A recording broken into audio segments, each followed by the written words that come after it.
어떻게 들으셨어요? 사실 이 얘기를 들으면서 솔직히 남의 일 같지 않았거든요. 네. 사실 저희 아버지도 작년 봄에 치매 판정을 받으시고 예, 병원에 계셨어요. 네. 아들한테 걱정거리를 안 끼쳐주려고 아프다는 얘기, 어디가 안 좋다는 얘기를 안 해요. 부모님 댁에 내려가니까 아버님이 입원해 계신 거예요. 근데 또 상태가 좀 심각하세요. 많이 기력이 없으시고 여기가 어딘지를 잘 모르시고 처음으로 아빠랑 대화하는데 뭔가 좀 아빠가 내가 생각한 것보다 좀 많이 좀 심각하시구나라는 생각이 들더라고요. 그러니까 마음속으로 너무 울고 싶은데 아빠 앞에서는 그런 모습을 보이고 싶지 않은 거예요, 저는요. 병원을 딱 들어섰는데 그때 원장 선생님 말이 제일 기억에 남았던 게 아버님 너무 미남이세요 이러시는 거예요.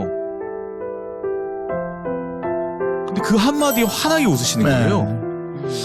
내가 그동안 아버지한테 아들로서 용돈을 드리고 그런 적은 많았지만 한 번도 아빠한테 내가 이렇게 칭찬을 해드리거나 아빠를 웃게 해드린 적이 없었던 것 같더라고요. 그때 아빠가 저한테 농담하더라고요. 원장 선생님한테 얘랑 저랑은 안 닮았어요. 그래서 제가 미남이에요. 근데 아빠가 농담하는 걸 저는 못 봤거든요. 제가 그 중요한 거를 잊고 있었던 것 같았어요.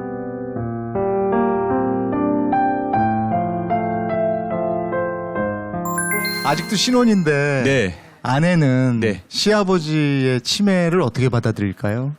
저희 아내는 그렇게 심각하게 생각하지 않아요. 아버지가 충분히 지금 건강하시고 다른 우리 시아버지랑 똑같다라고 생각하고 대해드립니다. 며느리 보면 되게 기뻐하시고 다 좋아하세요. 알아보시고. 네, 되게 좋아하세요. 뭐라고 부르세요? 아가 이러세요? 네, 아가라고 하시면 항상 이렇게 안아주시고. 네네네네. 근데 부모님이 이렇게 치매를 앓으시는 동안 이런 거요? 그러니까 기억이 이제 어쨌든 어떤 때는 있고 어떤 기억은 못 하시잖아요. 자신이 기억을 못 한다는 존재가 된 거에 대해서 아버지가 말씀하시거나 슬퍼하시거나 그러시나요? 어때요? 처음에는 아버지가 저희와의 기억을 헷갈려 하시고 혼돈하셨는데요. 나중에는 이제 남자로서 약간은 이제 치매가 오면은 기력도 떨어지시고 그러니까 혼자 대소변을 못 볼 때 그 남자로서 그런 거에 대해서 좀 아버님이 좀 스스로 좀 많이 좀 가슴 아파하시고 약간 자존심이 약간 상한다고 할까요? 남자로서 그런 부분이 있어서 그러신 것 같더라고요. 네. 아주 중요한 말씀하셨습니다. 이게 치매 환자분뿐이 아니고요. 긴병을 앓으시면 우리가 유아화가 된다고 하는데요. 가족분들도 그렇고 또 병원의 직원들도 사실 가끔 그럴 때가 있는데요. 마치 어린아이 다루듯이 하는 경우가 있어요. 근데 절대 그러면은 안 되고요. 젊으셨을 때 가장 높은 직급이셨을 때가 있을 거예요. 사장님이든 이사님이든 교수님이든 꼭 그 호칭으로 불러주시고 설령 기저귀를 차시고 설령 음식을 흘리시는 한이 있더라도 끝까지 존중해 주셔야 돼요. 인지 기능이 조금 떨어져 있을 뿐이지 기본적인 감정은 그대로 살아 있습니다. 맞아요. 절대 놓치면 안 돼요. 조그만 실수했다고 막 면박 주거나 그죠? 막 화내거나 이러지 마시고 끝까지 존중해 주는 거. 그건 느끼세요. 감정은 살아 계시기 때문에.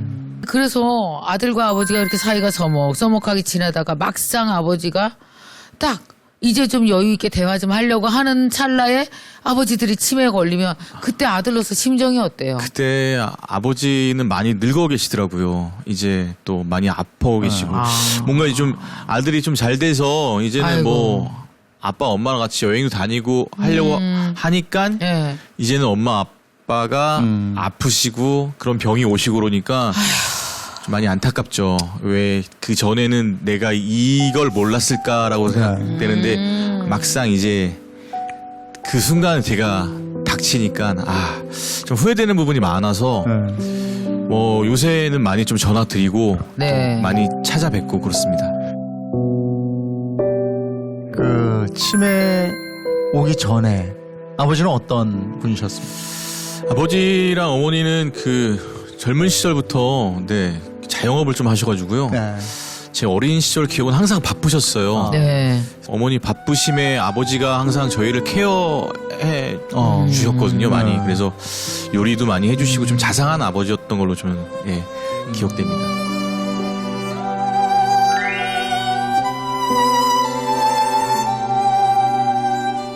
아버지하고 아들의 기억은 그렇게 뭐가 많지가 않아요. 맞아요. 그리고 아버지하고 아들의 추억이 네.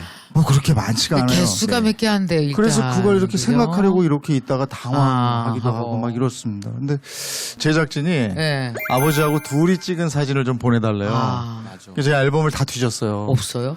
아버지하고 저하고 둘만 찍은 사진이 없어요. 저도 아버지랑 둘이 찍은 게 그때 아빠 아프셔가지고 네. 제가 간병 갔을 때 병실에서 찍은 사진이 그 사진은 한 장이더라고요. 그러니까 아들하고 아버지는 왜 이러는 거예요, 도대체? 저 진짜 있으세요? 선생님 있으세요? 지금이라도 찍어야겠습니다 오늘. 그죠? 강 소장님 진짜. 있으세요? 저도 아버님하고 단둘이 찍은 사진은 별로 기억이 없는 것 그러니까. 같아요. 아니 왜 남자들은 셀카를 안 찍어요? 그러니까요. 그게 뭐 어려워? 아빠? 아니 이게 뭐 어려워요? 왜 셀카를 안 찍냐고. 생각해보니까 남자끼리도 안 찍고요. 예전에는 네. 아버지가 주로 사진을 찍으셨죠. 예, 카메라가 그렇죠, 귀하던 찍으셨죠. 시절이라서. 예. 필름 시절에. 맞아요. 필름 카메라 들고 다니면서 네. 사진이 가족들 사진이 있으면 그 뒤에 네. 찍고 있던 분이 아버지셨죠.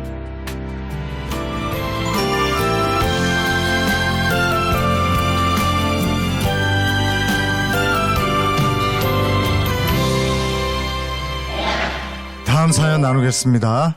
저희는 세월호 침몰 사고 당시 자진해서 현장으로 달려가 실종자 수색을 도왔습니다. 당시 조류가 너무 세서 실종자 수색을 할 수 있는 인원이 턱없이 부족했음은 물론이고 환경 또한 너무나 열악했습니다. 수색 작업이 끝난 7년이 지난 지금도 트라우마와 잠수병, 디스크 등 신체적, 정신적인 후유증이 너무 커서 해오던 생업을 계속할 수 없는 상황까지 왔습니다. 다시는 우리와 같은 기억을 가진 사람들이 생기지 않길 바랍니다.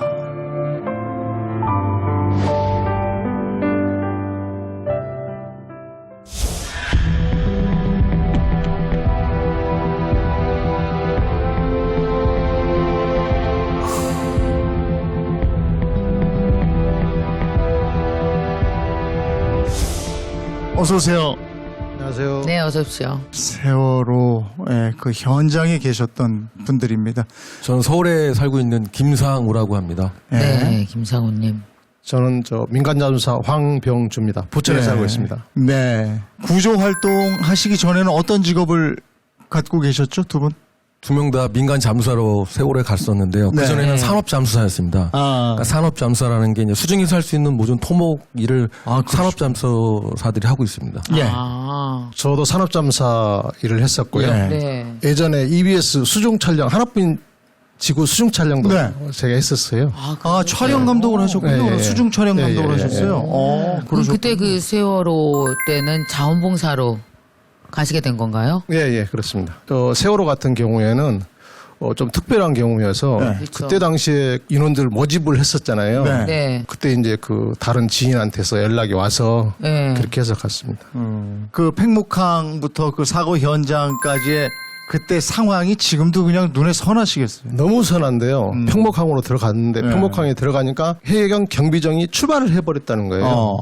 평목항에서 출발을 해버려서 현장에 들어갈 수가 없다는 거예요. 그때 당시에 사람 없고 지금 뭐 구조가 시급한 상황에 경비정이 돌아가서 없다는 거 너무 말이 안 되잖아요. 예. 그래서 다시 와서 그 다음날 아침에 평목항에 가니까 너무 복잡하고 질서 없고 아무것도 없는 거예요. 그러면서 전쟁터도 질서는 있는데 예. 전쟁터보다 더한 질서도 없으니까요.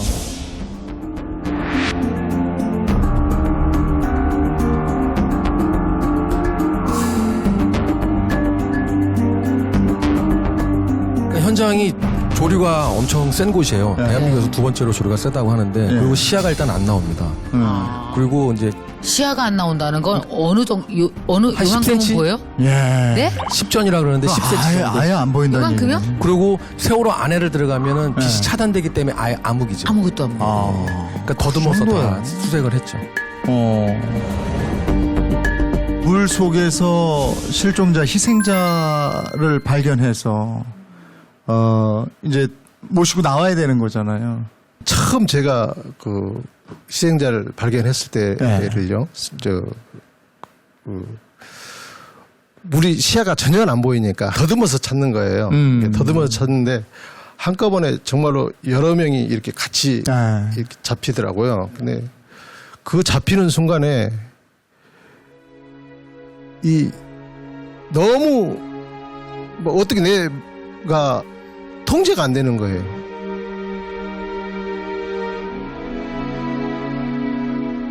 물론 시신을 수습하러 간다고 생각은 했지만은 막상 내가 그거를 내 촉감으로 느끼니까 이게 막 통제가 안 되더라고요. 그래서 막 저는 소리를 지르고 거기서 울었었던 거거든요. 아이고.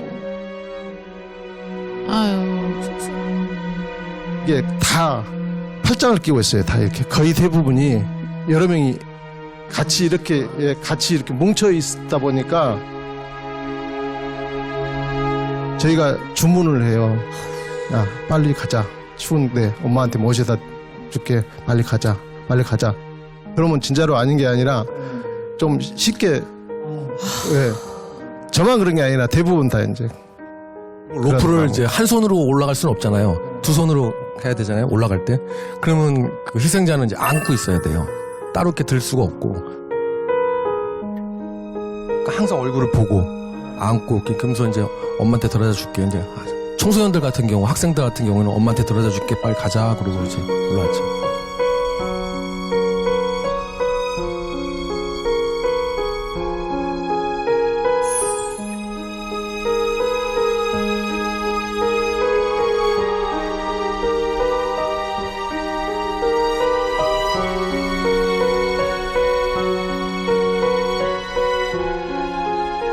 그러다 보니까 두 분도 마찬가지겠지만 그때 참여했던 분들이 트라우마에 시달리는 분들도 상당히 많았다고 들었거든요. 예, 예. 처음에 그 트라우마를 참다가 뒤늦게 이게 도저히 못 참게 돼서 다시 병원을 다니시는 분도 계시고 예. 그렇더라고요. 트라우마라는 게. 그래서 사실 그거를 저희들은 생각을 안 하려고 또 잠수를 해야 되기 때문에 다른 현장에 가서 잊으려고 노력을 해봤는데 그게 잊혀지지가 않더라고요. 다른 잠수사들도 마찬가지고 그래서 병원 다니시는 분들도 있고 저도 그렇고 예, 그러면서 지금 뭐 그렇게 지내고 있죠.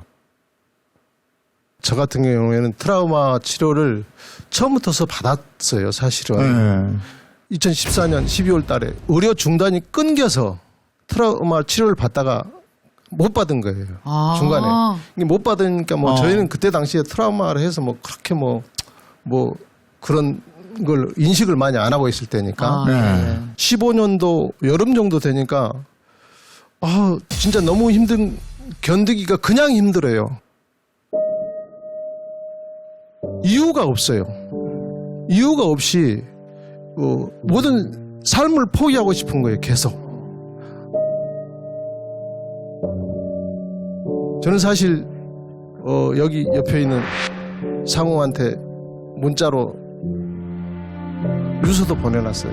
유서 보내진 않고 내가 저장을 해놨었어요.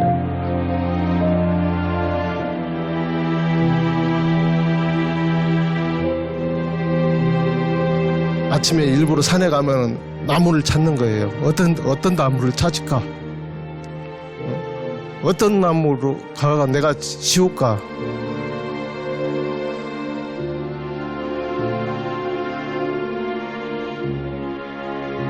아무 이유가 없이 그러는 거예요. 매일 아침에 정말로 오늘을 내가 넘길 수 있을까? 그렇게 세월 한 몇 개월 물론 그렇게 가고 지금도 물론 치료받고 있고요. 그러니까 저도 참 엄청 놀랐죠. 그리고 이렇게 힘들었나 형님이 막 걱정도 되면서 근데 형님뿐 아니라 또 네. 이런 잠수사들이 몇 명 있었거든요. 예. 그러니까 저희가 좀 되게 불안한 마음이 있어서 예. 자주 보게 막 그렇게 좀 연락도 하고 그 후에 이제 저가 더 전화를 자주 했죠. 예. 예. 좀 불안해갖고 걱정이 돼갖고 어. 그러는 와중에 또 김관홍 잠수사가 또 2016년에 또 한라를 갔는데 관홍이도 좀 트라우마가 좀 심했거든요. 괴로워도 하고.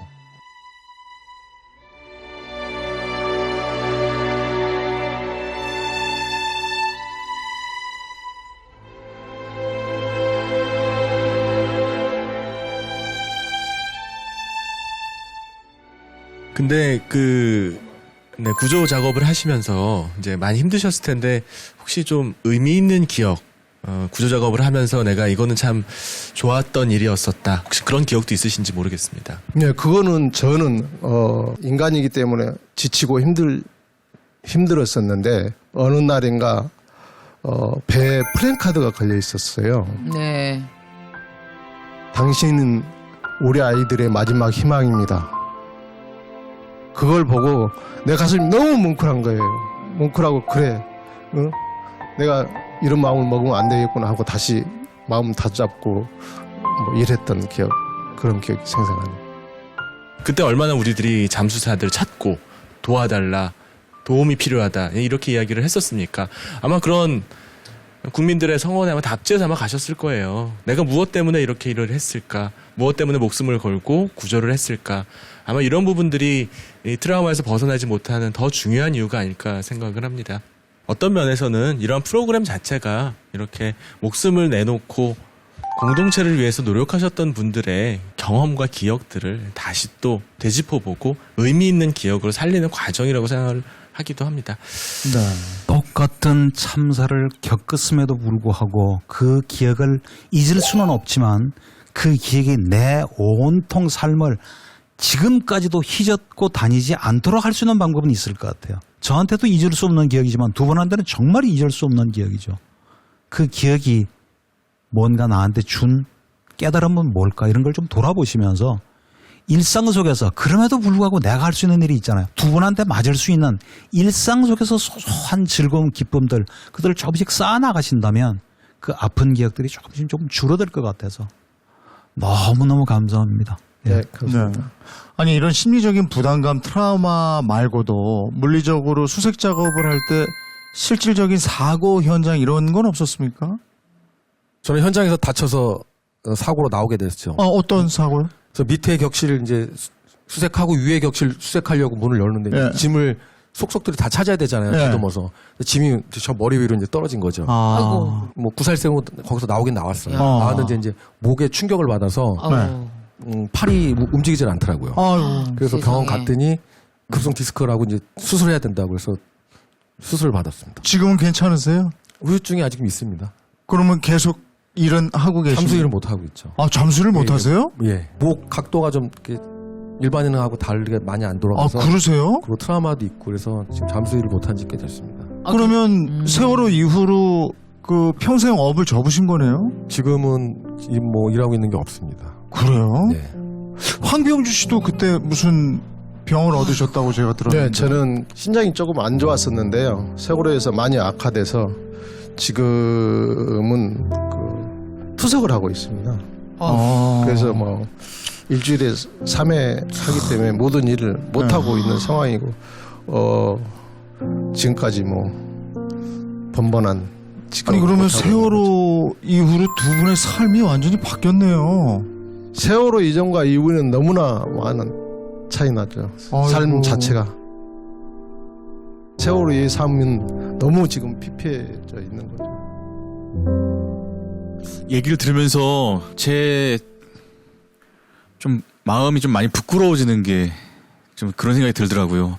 만약에 나였으면은 내가 저 상황이었으면 갈 수 있었을까? 나에게 가족이 있고 주변 사람들이 있는데 저는 쉽지 않았을 것 같아가지고요. 네. 지금 앉아 있는 두 분이 있었기에 이 사회를 살아가고 있는 우리가 좀 밝은 쪽에서 살아가고 있는 게 아닌가 싶습니다. 네. 그 세월호 현장을 잊고 싶으시겠어요. 그 이후에 삶이 너무 바뀌었으니까. 그렇죠. 그래서 입구도 쉽고 네. 또 누가 그런 질문을 하더라고요. 만약에 6년 전, 7년 전으로 돌아가서 네네. 다시 그 현장에 오라 그러면 가겠냐고. 네. 어떠세요? 근데 안 가면 또 후회할 것 같아요. 아이고. 그래서 아마 갈 거라고 네. 가고 싶지 않지만 아마 가고 있을 것 같다고 그렇게 아이고, 얘기를 참. 했어요. 저도 항상 이렇게 지금 힘들고 하지만은 내 판단이 옳았다. 네. 다시 이런 일이 똑같이 있어도 다시 가겠다. 갈 거다. 하는 마음이 있기 때문에 지금도 버티고 있는지 모르겠습니다. 오락합니다. 저도 마찬가지입니다. 네.